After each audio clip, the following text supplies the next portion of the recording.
Исәнмесез, эфирда яңалыклар чыгарылышы, студияда Лилия Гатина, алга таба кайбер темалар турында кыскача.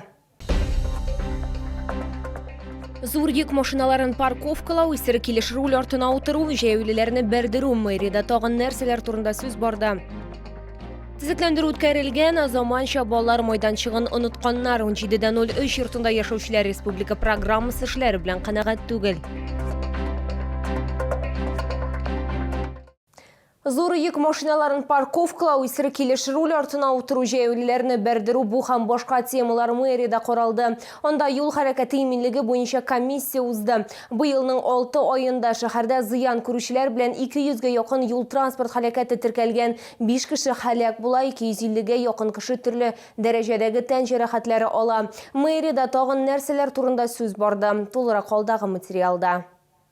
Соңгы 6 айда зыян күрүчеләр белән 200-гә якын авария булган. Моннан тыш йөк машиналар катнашында юл транспорт хәрәкәтләре күбрәк теркәлгән. 13 авария. Шоферларның шәһәр буйлап йөк транспорты хәрәкәте тыюлуга карамастан, кагыйдә бузып йөрүләре, шулай ук машиналарны төнгә проспектларда һәм урамнарда калдыру очраклары күп.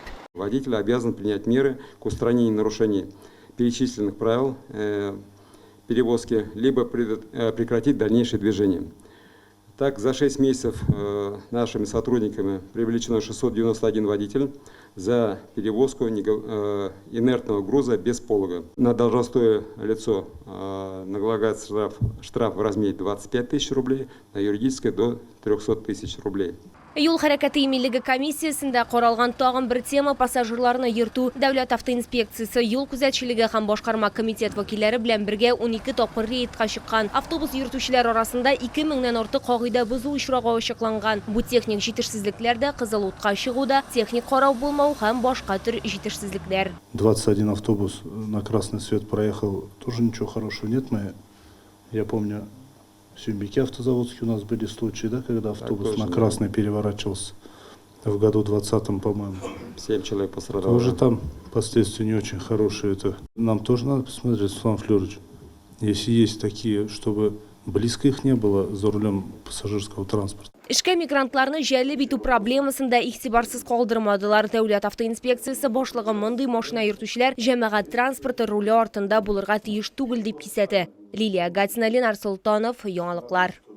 Төзекләндерү үткәрелгән заманча балалар майданчыгын онытканнар. Безнең редакциягә 17:03 йортында яшәүчеләр мөрәҗәгать итте. Алар бу хәлне аңларга ярдәм итүләрен сорый. Тулырак безнең алдагы сюжетта. Светлана Курочкина 17:03 йортында 40 елдан артык яши. Элек балалар мәйданчыгында таганнар һәм каруселләр булган. Ләкин республика программасы буенча реконструкциядән соң аларны алып ташлыйлар. Аның сүзләренчә, йортта яшәүчеләр кат-кат таганнарны һәм каруселләрне кире кайтаруны сорап мөрәҗәгать иткән. До республиканского проекта «Наш двор» у нас присутствовали детские качели для младшего возраста, среднего возраста и карусели. После данной реконструкции, после когда у нас закончилась программа «Наш двор», нам эти качели не вернули. Я бабушка 2 внуков, и очень нуждаемся мы в качелях. Ходим гулять с внуками в чужой дом, в чужой двор, где своих детей достаточно. Безнең ишек алды республика программасы вәкилләре аңлатканча, ишек алдын төзекләндерү буенча барлык эшләрдә халык белән килешенгән схема нигезендә башкарылган. Шулай ук проект кураторлары билгеләп үткәнчә, заманча куркынычсызлык таләпләренә туры килмәгән барлык иске җиһазлар мәҗбүри рәвештә сүтелә. Бу хакта программаның әйдәп баручы архитекторы да сөйләде. Во дворе были качели и детский комплекс, которые отсутствовали сертификаты безопасности, поэтому управляющая компания его демонтировала. И, по словам управляющей компании, она у них хранится, этот комплекс, но они его по факту не должны ставить, потому что он может причинить вред детям. Халыкка идарәче компанияга мөрәҗәгать итәргә, гомуми җыелыш үткәрергә һәм яңа таганнар һәм карусель урнаштыруны сорап имзалар җыярга киңәш итәләр. Айзилә Шаймөхәммәтова, Искәндәр Мирзагитов, Ленар Султанов, яңалыклар. Шолалар үзләренең бакча участокларында актив рәвештә уңышны җыя башладылар. Помидор, кыяр, борыч, яшел тәмләткечләр. Буларның барысында урам базарларында табып була. Шулай итеп, алар кибетләргә конкуренция ясыйлар. Шәһәр халкы яшәүчеләрне күбрәк кайда сатып алырга теләк белдерә. Бу хакта Айзилә Шаймөхәммәтова сөйләячәк. Галина Хафизова бакчачылык белән 40 елдан артык шөгыльләнә. Яшелчә, җиләк-җимеш консервалау өчен барлык яшелчәләрне үз участогында үстергән бар нәрсәне сата. Пенсионер сүзләренчә, быелгы үзгәрүчән һава торышы уңышка нык тәэсир иткән, әмма ул бәяләрне күтәрмәгән. Нынче намного все меньше. потому что в самом цвету начался морозы, и все, намного нынче меньше все. Но цену уже эту держим, прошлогоднюю. Уже у людей тоже ведь нет, не лишние деньги ведь. Это же не бумажка, за их работу тоже надо людям. Цены нет, не поднимаем. Урамнардагы вакытлыча базарларда шаллы халкына кыярны килограммы уртача 100-150 сумга сатып алырга тәкъдим итәләр. Помидор 200-гә, ә бәрәңге 50 сумга төшәчәк. Дөрес, икенче икмәк әлегә узган елгысы сатыла. 1 килограмм суган өчен бәя 60-70 сум, ә менә җиләкләр узган ел белән чагыштырганда кыйммәтрәк тора. 3 литрлы чиләк 1000 сум. Яз кенә бик кыраулар заморозка булды бит инде. Әйберләргә әзрәк салкын бәрде, менә малиналарда күп түгел бу ел. Бәрәңгеләрдән инде су сибәбез инде бәрәңгегә. Арасына су ибәреп тордык. Бәяләр кыйммәтләнде. Нәрсәләргә кыйммәтләнде? Кура җиләге, шия, кыярлар инде кыяр булмады бит күп кешенең. Аннан соң инде кыярлар булмагачтан, менә сарымсаклар бик әйбәт булды. Соң быел кешедә булмады бит, шуңа бәяләр дә артты инде. Кешедә булмады бит әйбәт. Бакчаларда. Әмма күп кенә шаллылар продукция сатып алганда җирле җитештерүчеләргә генә түгел, акцияләргә дә игътибар итә. Мин базардан алам. Бөтен әйберне, җиләк җимешләрне, карлыган да, кия дә, бөтенесен. Ә менә кайда ошсызрак, кайда кыйбат? Мин ошсызлыгына карамыйм. Әйбәтрәк низлим. Менә 800 икән, 1000-гә шуй икән, 1000 алам мин. Нәрсә шуй, базар шуның өчен бит инде ул. Сайлап алу өчен. Сезонные фрукты, овощи подешевели уж однозначно. Подорожало что? Ну, в связи с долларом, наверное, все подорожало немножко. Если у бабушек, как говорится, покупать, да, там уже подороже, естественно. Но они сами свой труд вкладывают, естественно, поэтому так.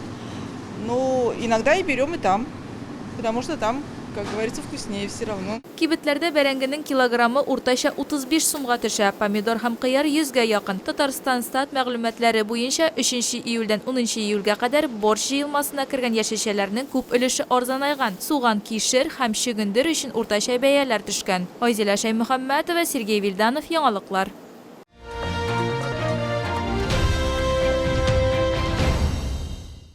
Җәй ял вакыты димәк, кунакларны кабул итү, сыйлау һәм тәмле ризыклар белән сыйлану вакытын 22 июльгә кадәр Грин Сәүдә үзәгендә Камчатка балыгы һәм улдыгы күргәзмә ярминкәсе өстәлне матур һәм тәмле итеп әзерләргә ярдәм итәчәк. Керү урыны Автозавод проспекты ягыннан. Ярминкәдә 35 төрдән артык балык, шул исәптән затлы тукымнарда чавыча, нерка, ак балык, палтус, тунец та бар. Продукция 3 төрле ысул белән әзерләнгән, салкын, кайнар ысул белән ысланган һәм аз тузлап ясалган. Шулай ук кызыл уылдык та тәкъдим ителә. Икру делю по стеклянным банкам, морозильник, и так по возможности кушаю. Я просто рыбная душа. Я очень люблю рыбу и порядочную. Вот, так что это самое... Все нормально, все хорошо. Рекомендую, девочки. Как обычно, деликатес камчатский берем. Не первый раз. Бываем. Витамины получаем. Белая, красная рыба. Икру взяли немножко. Пенсионерам можем себе позволить. Очень вкусный. Вся рыба вкусная. Вся абсолютно. И чавыча, и белорыбица. Все очень вкусное. Спасибо, что они приезжают. Барлык продукцияда самолетлар белән Камчаткадан китерелә, продукцияны туңдырмыйлар, шуңа күрә барлык файдалы үзлекләр саклана. Билгеле булганча, диңгез балыгы йотка бай, анда барлык кирәкле майлар һәм минераллар бар. Очень нежная, вкусная белорыбица, тающая во рту, белое мясо без костей. Таймень, клыкач, кижуч, палтус. Очень большой выбор. Күргәзмә ярминкә 22 июльгә кадәр Грин Сәүдә үзәге 1-нче катта эшләячәк. Керү урыны Автозавод проспекты ягыннан.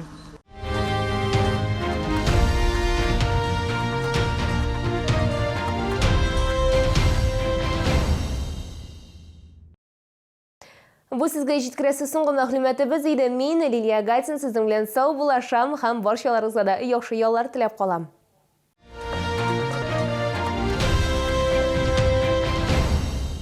Челны, встречай! Свежий улов прямо с Камчатки. Чавыча, красная икра, белорыбица. Все от производителя. С 17 по 22 июля. ТЦ Грин, первый этаж. Остановка Глобус.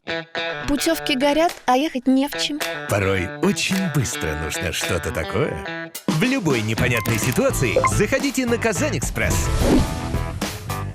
Пора в аэропорт. Казань-Экспресс. Выгодные покупки быстрее, чем за сутки. Купальник слитный от Infinity Lingerie за 999 рублей. Продсклад «Победа». Пельмени классические «Отец семейства» 199,90 за килограмм. Эскимо кафе мороженое 33,90. Все нужное по низким ценам.